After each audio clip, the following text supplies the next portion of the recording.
Delhi NCR में फलों के दाम बढ़ गए हैं। तूफान से आम लीची की फसल बर्बाद हुई है और लॉकडाउन से भी मंडी में कम आ पा रहे हैं फल।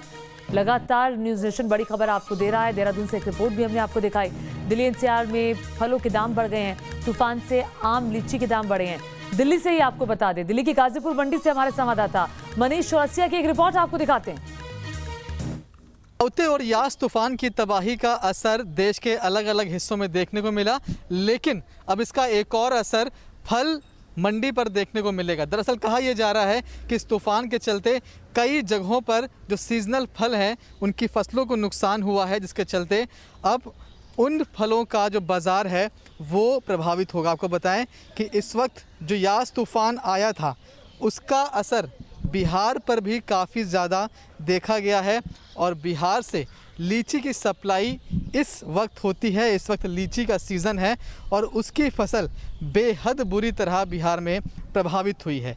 इसका असर मार्केट पर ये होगा आने वाले कुछ दिनों में कि जो सप्लाई है वो कम होगी। सप्लाई कम होगी तो डिमांड बढ़ेगी, उसके बाद जो उनके रेट्स हैं वो बाज़ार में बढ़ने की संभावना है। आपको बता दें कि दिल्ली एनसीआर में 50% से ज़्यादा जो लीची है वो बिहार से आती है और बिहार के खासकर मुजफ्फरपुर से। लेकिन वहाँ पर जिस तरह से लगातार 2-3 दिन से बारिश हो रही है, तेज़ हवाएं चल रही हैं, उसने लीची की फसल को काफ़ी हद तक नुकसान पहुँचाया है, जिसकी वजह से उसकी सप्लाई पर असर पड़ सकता है। इसी तरह से जो तूफ़ान पिछली बार आया था ताउते, उसने यूपी के कुछ इलाकों में अच्छा खासा असर दिखाया था। वहाँ पर भी तेज़ हवाएँ चली थी, जिसके बाद जो आम की फसल है वो बर्बाद हुई थी।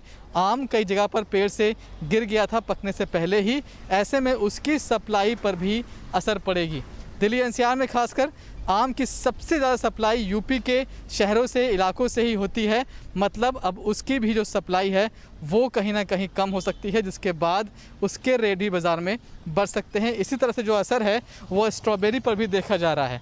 अच्छी बात यह है कि फ़िलहाल जो तरबूज और खरबूज है उसकी सप्लाई पर कोई फ़र्क नहीं पड़ रहा है। जिस तरह से उसकी डिमांड लगातार बढ़ रही है उसी तरह से उसकी सप्लाई भी हो रही है। लेकिन आने वाले वक्त में आम और लीची की सप्लाई में ज़रूर कमी आएगी, जिसका असर बाज़ार पर साफ देखने को मिलेगा। प्रोड्यूसर जनेंद्र के साथ मनीष चौरसिया, न्यूज़ नेशन, दिल्ली।